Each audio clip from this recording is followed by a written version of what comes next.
श्रीविद्यां जगतां धात्रीं सर्गस्थितिलयेश्वरीं नमामि ललितां नित्यां महात्रिपुरसुन्दरीं। ॐ श्रीमात्रे नमः। ఓం శ్రీ లలితాంబికాయై నమః. అమృతత్వ స్వరూపులైన మీ అందరికీ మీ తల్లి అవ్యాజ్యమైనటువంటి మాతృప్రేమను అందిస్తూ శ్రీ లలితాంబిక రహస్యనామ సహస్రాలలో సర్వతోముఖి 5 బీజ మంత్రాలు కలిగినటువంటి ఈ నామం సర్వత్రా దర్శించగలిగినటువంటి దివ్య వదన కమలం కలిగినటువంటి తల్లిని నమస్కరిస్తున్నారు వసిన్యాది వాగ్దేవతలు. సర్వతోముఖి అనగా అన్ని దిక్కులయందు చూడగలిగినటువంటి అనేక వేల వదనాల విందాలు కలిగినటువంటి తల్లి అని ఒక అర్థం వస్తుంది. మీరు దేవి యొక్క విశ్వరూప సందర్శనాన్ని ప్రసాదించే చిత్రపటాలు కొన్ని చూసి ఉంటారు. అసలు ఈ విశ్వరూప సందర్శనం అన్నటువంటిది మనం తీసుకున్నప్పుడు అర్జునునకు ఈ కృష్ణ భగవానుడు విశ్వరూప సందర్శనాన్ని ప్రసాదించారు. అందువలన ఆ కృష్ణ అనుగ్రహం వల్లనే అర్జునుడు విశ్వరూప సందర్శనాన్ని చేయగలిగారు. దీనికి ముందు ఈ విశ్వరూపాన్ని హిమవంతునకు జగన్మాత విశ్వరూప సందర్శనాన్ని ప్రసాదించింది. దీనికి ఇంకా ముందు ఈశ్వరుడు నందీశ్వరునికి విశ్వరూప సందర్శనాన్ని ప్రసాదించారు. ఇలాగా ఈ విశ్వరూపాలను అనేక మంది భక్తులు కొన్ని సందర్భాలు ఇలాగ దర్శించి ఉన్నారు. ఈ విశ్వరూపంలో అనేక వదనాలు మనం చూస్తుంటాం. వరాహవదనం, సింహవదనం, గరుడ వదనం. ఏంటి వదనాలంతా? ఈ విశ్వంలో ఈ రూపాలన్నీ ఉన్నాయి. ఈ రూపాలను ఎక్కడి నుంచి వచ్చాయి? మూలమైనటువంటి ఆది మూలమైనటువంటి దైవ రూపం నుంచి వచ్చాయి. విశ్వంలో మనం చూసే ప్రతి రూపం. అందుకే విశ్వరూప సందర్శనంలో ఒక పెద్ద స్వరూపంలో ఎన్నో రూపాలన్నీ కలిపి ఆ రూపంలో ఉంటాయి. ప్రపంచంలో ఎన్ని జీవరాశులు ఉన్నాయి? 84 లక్షల జీవరాశులు ఉన్నాయి. ఈ 84 లక్షల జీవరాశులకు తల్లి ఎవరు? జగదంబ. తండ్రి ఎవరు? విరాట్ పురుషుడు, పరమేశ్వరుడు. అందుకే శంకరాచార్యుల వారు జనక జననీం మజ్జగదిదం, ఈ జగత్కోట్లన్నిటికీ తల్లి తండ్రి ఉన్నారు. ఈ తల్లిదండ్రులు ఏం చేస్తున్నారు? వాళ్ళు ఎక్కడున్నారు? మన కంటికి ఎందుకు కనపడ్డాడు దైవం? మన అంతరంగానికి చాలా బూజు బట్టి ఉంది. జన్మ సంస్కారాల బూజు, కోట్ల కోట్ల జన్మ సంస్కారాల ఆలోచనలు, పూర్వజన్మలు చేసినటువంటి దుష్కర్మలు అడ్డుగా ఉన్నంత వలన, ఈ యొక్క ధూళి వలన ఏ విధంగా రాహుగ్రహం సూర్యగ్రహానికి అడ్డుగా వచ్చినప్పుడు ఎంతో వెలుగు కలిగినటువంటి సూర్యకాంతి ఆ గ్రహణ కాంతి వలన మనకు గోచరించకుండా పోతూ ఉన్నది.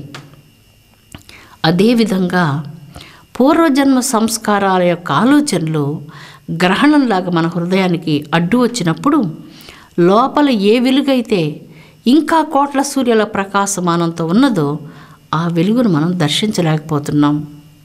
దానికే సాధన కావాలి, భక్తి కావాలి. సర్వతోముఖి, అంతటా వదనములు కలిగినటువంటిది దైవం. అంతటా అన్ని కాలములందు చూడగలదు, అన్నిటినీ తెలుసుకోగలదు, సర్వజ్ఞమైనటువంటిది, సర్వతోముఖమైనటువంటిది.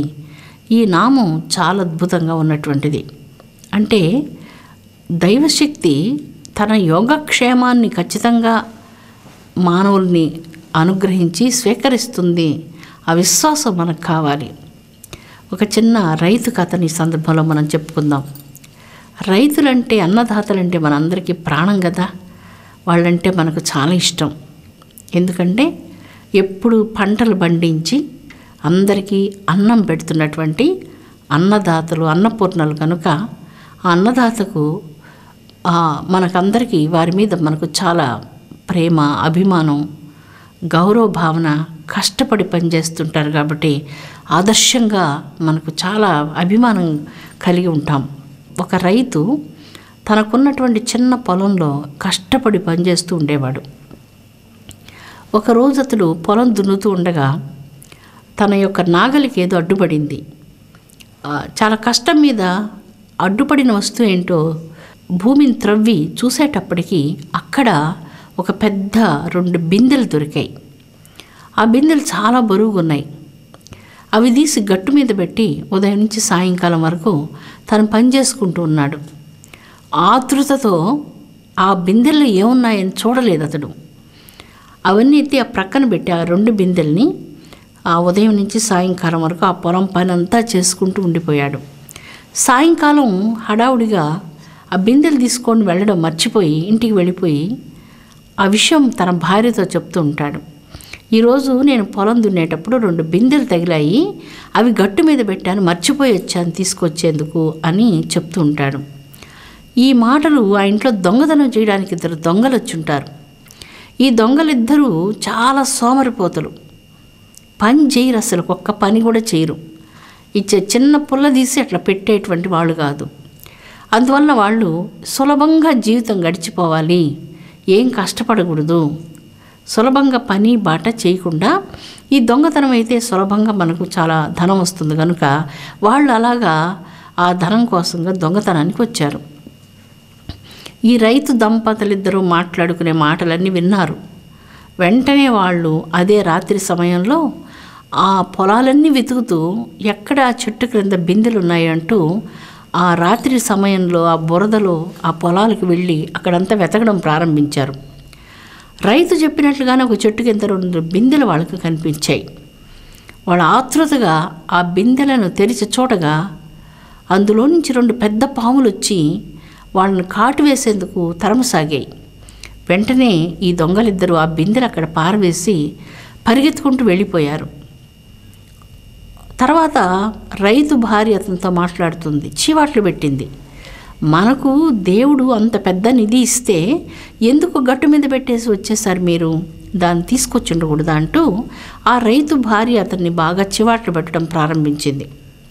ఆవిడికి కూడా ఆయాచితంగా వచ్చే ధనం అంటే చాలా ఇష్టంలాగుంది. అలాగ అసలు మనం ఇష్టపడకూడదట. ముఖ్యంగా లలితా సహస్రనామాలు పూజ చేసేవారు కానీ దేవి భక్తులు కానీ ఇలాగ ఆయాచితంగా పరుల సొత్తుని ఆశపడకూడదట. మనకు ఒక సూక్తి ఉన్నది, ఈశ్వరుడు ఇవ్వాలి ఇల్లు నిండాలి అని. దేవుడు అనుగ్రహం ఉండాలి కానీ ఎవరి దగ్గర నుంచో ఆయాచితంగా వచ్చేటువంటి దాన్ని అలా తీసుకోవడానికి మనం ఇష్టపడకూడదు. ఇది ఒక అద్భుతమైనటువంటి నైతిక సూక్తి, సత్యం. ఇక్కడ రైతు భార్య బాగా చీవాట్లు పెట్టి ఉదయాన్నే వెళ్ళి ఆ బింది పట్టుకోరమ్మని చెప్పి అతడికి చెప్తూనే ఉంది రాత్రంతా కూర్చోబెట్టి. రైతు తప్పకుండా తీసుకొస్తాను, అది నిజంగా మందే అయితే ఈశ్వరుడు మన కోసం ఖచ్చితంగా ఇస్తాడు, మనది కాకపోతే ఎవరో ఒకరు తీసుకొని వెళ్ళిపోతారు, అది మందే అయితే ఖచ్చితంగా మన ఇంటికే వస్తుంది అంటాడు.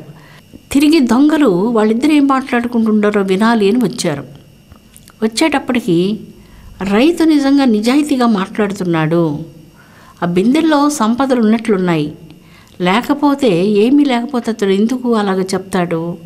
అందుకని మళ్ళీ వెళ్ళారు వాళ్ళిద్దరూ. మళ్ళీ వెళ్ళి చూసి ఆ బిందెల్లో పాములలాగే ఉన్నాయి, కదిలించి చూశారు. నాణ్యాలు అలాంటివి ఏం వాళ్ళకి కనపడలేదు, ఏమో పాములు ఉన్నట్లుగా మనకు అనిపించింది.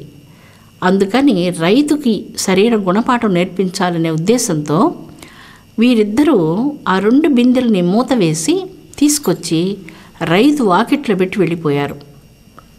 తెల్లవారుజామున లేచి రైతు భార్య వాకిటి ముందు చిమ్ముతున్నప్పుడు ఈ 2 బిందెలు కనిపించాయి. భర్తను పిలిచింది.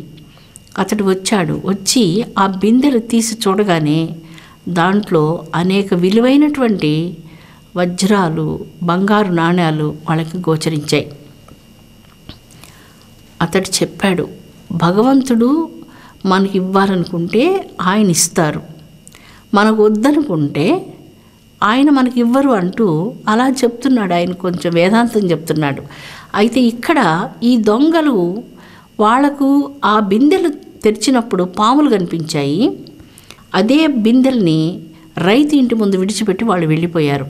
ఇప్పుడు రైతుకు అతని సంపద గనుక, భగవంతుని నమ్మినటువంటి వాడు గనుక, కష్టాన్ని, భగవత్ శక్తిని, వాటి విలువను గుర్తించినటువంటి వాడు కనుక రైతు యందు దైవానికి చాలా అనుగ్రహం కలిగింది.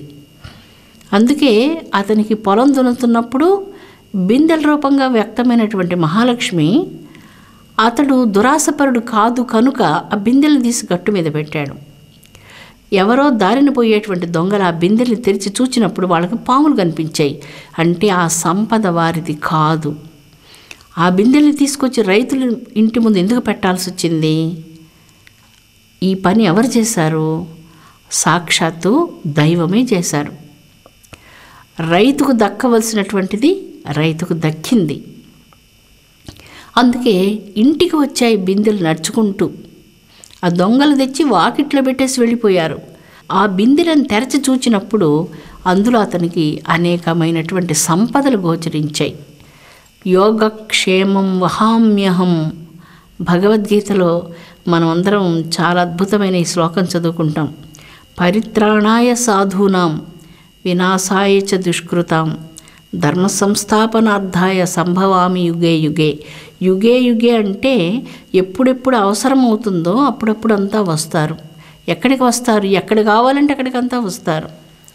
ఎవరైతే అనన్యమైనటువంటి చింతతో దైవమునందు విశ్వాసాన్ని కలిగి ఉంటాడో, కష్టాన్ని గౌరవిస్తారో, తనలో ఉన్నటువంటి శక్తి మీద ఎవరికైతే విశ్వాసం, గౌరవ భావన ఉంటుందో అలాంటి వారి యోగక్షేమాన్ని భగవంతుడు వహిస్తాడు అనేటువంటిది ఇక్కడ ఈ యథార్థ గాథలో మనకు తెలుస్తుంది.